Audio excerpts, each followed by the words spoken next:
want you, the listener. Yes, I want you, the listener, to press the like button, the subscribe button, but more importantly, comments that you liked or disliked the topic discussed.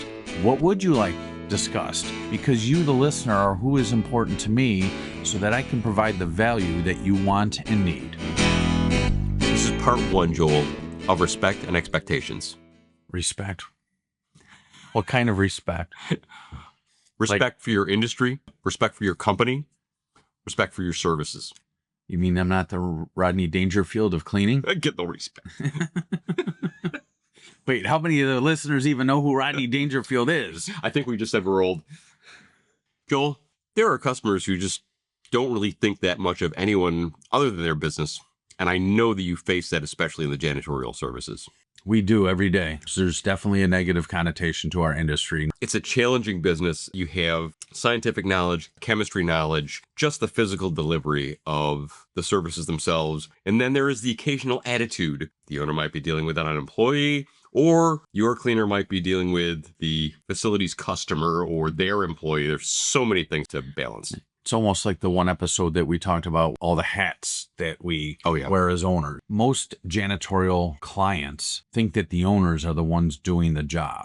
Mm-hmm. And there are times that is true until a company grows. And I believe that even though I tell all of my clients that I work in a brick and mortar, that I actually have a 3,000 square foot office that I work out of, I don't think that always resonates with them, that it's more than just me. Yeah. It can be frustrating some days. You're wearing all the hats because you're dealing with a set number of clients that you have to service every single night, as well as the problems or special requests and the VIP walkthroughs that they forgot about and didn't warn you till an hour before you start for the night, and you have to mobilize extra help to do the extras that they want done.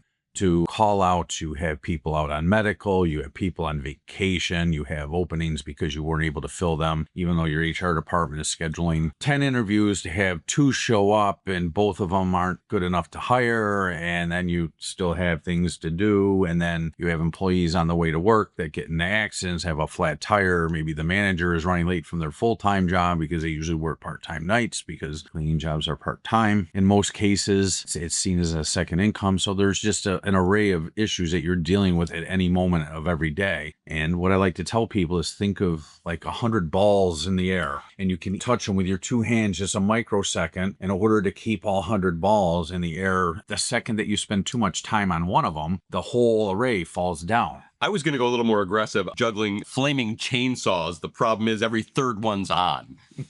Hitting a couple of these, talking to our listener, the small cleaning company owner, just the mental capacity of juggling all of that is a lot. Absolutely is. It takes a lot of mental energy to try to keep everything running, even with AI and systems that are online and apps and everything else. You still have to deal with a lot of it mentally, because it still creates interactions between you and the customer, you and a supervisor, you and a manager, you and a frontline employee. And one of the first most critical steps is knowing when it's time to push one of your responsibilities to someone who's a direct report to you. That has to happen. If you're going to ever grow, you have to learn to delegate. You can't delegate anything that you're not willing to do yourself. If you are not willing to fire an employee, you cannot delegate that to somebody else. Excellent point. We can't outsource cowardice. The second item is turnover. I know the customers you coach are likely seeing a better than industry average turnover, but as I recall, industry turnover is between 300% and 400%. Correct. In-house operations are usually a lot less,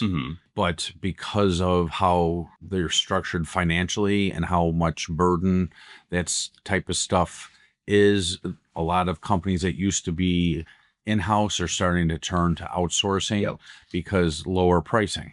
Lower pricing tends to mean less benefits, things like that. So yes, when people don't have a good wage, good benefits, training, it relates into higher turnover. Sure. And that actually leads into the third point that we're going to hit today on this topic.